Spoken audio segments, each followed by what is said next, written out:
இப்போ தமிழ்நாட்டில் மொத்தம் 39 தொகுதிகள் இருக்குது, நாடாளுமன்ற தொகுதிகள் 39 இருக்குது.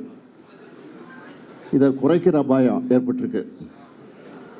ஒன்றிய அரசு 2026 ஆண்டில் மக்களவைத் தொகையுடைய எண்ணிக்கையை மறுசீரமைப்பு செய்ய போகிறாங்க. பொதுவாக இதெல்லாம் மக்கள் தொகையை கணக்கிட்டு தான் செய்யப்படுது. மக்கள் தொகை கட்டுப்படுத்தல் என்பது இந்தியா நாட்டுடைய மிக முக்கியமான இலக்கு. அந்த இலக்கை பொறுத்த வரைக்கும் நம்ம தமிழ்நாடு வெற்றி பெற்றிருக்கு, அது எல்லாருக்கும் தெரியும். பல பத்தாண்டுகளாக வெற்றிகரமான குடும்ப கட்டுப்பாடும் பெண்கள் கல்வி மற்றும் சுகாதார முன்முயற்சிகள் மூலம் நாம் இதை சாதிச்சிருக்கிறோம். மக்கள் தொகை குறைவாக இருக்கிற காரணத்தினாலே நாடாளுமன்றத்தினுடைய எண்ணிக்கையும் குறைக்க வேண்டிய ஒரு சூழ்நிலை ஏற்பட்டிருக்கு. இப்போ நாடு முழுக்க இருக்கக்கூடிய மக்களவை அடிப்படையில் தொகுதிகளை பிரித்தா தமிழ்நாட்டில் இருக்கக்கூடிய தொகுதிகளில் 8 தொகுதிகளை இழக்க வேண்டிய ஒரு சூழ்நிலை ஏற்பட்டிருக்கு.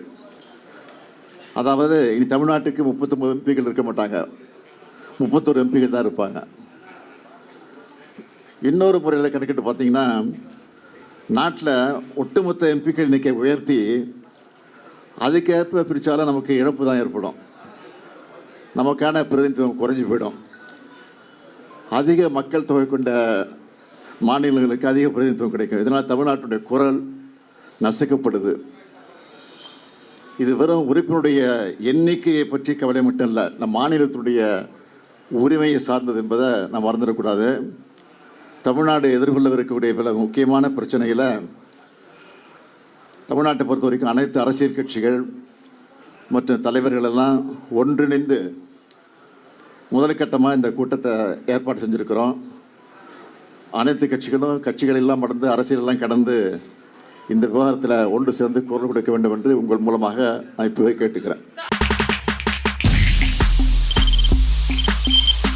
தவிர்க்க முடியாத தம்ப்நெயில்ஸ், கலக்கலான கண்டென்ட்ஸ், சினிமாவும் சீரியஸ் பிரச்சனைகளும், சும்மாவே ராம்சரண் தளபதி விஜய் எப்படா பெரிய கலகலப்பும் கைகலப்பும்.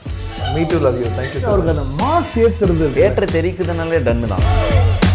பிரேக்கே இல்லாமல் பிரேக்கிங் நியூஸ் சொல்லும் தந்தி டிவி ஆப். இன்ஸ்டா தலைமுறை வரை இறங்கி அடிக்கும் தந்தி டிவியின் டிஜிட்டல் எக்ஸ்க்ளூசிவ். பாடி காமிச்சிங்க, அது அதை விட மோசம். இல்ல பாடி காமிச்சிங்கன்னா அது இன்னும் வெரி பேட். தந்தி டிவி ஆப்பை இலவசமா டவுன்லோட் செய்யுங்க. ஃபாலோ பண்ணுங்க, சப்ஸ்கிரைப் பண்ணுங்க, என்ஜாய் பண்ணுங்க. தந்தி டிவியை உங்கள் கேபிள் டிவி ஆபரேட்டரிடம் இலவசமாக கேட்டு பெறுங்கள்.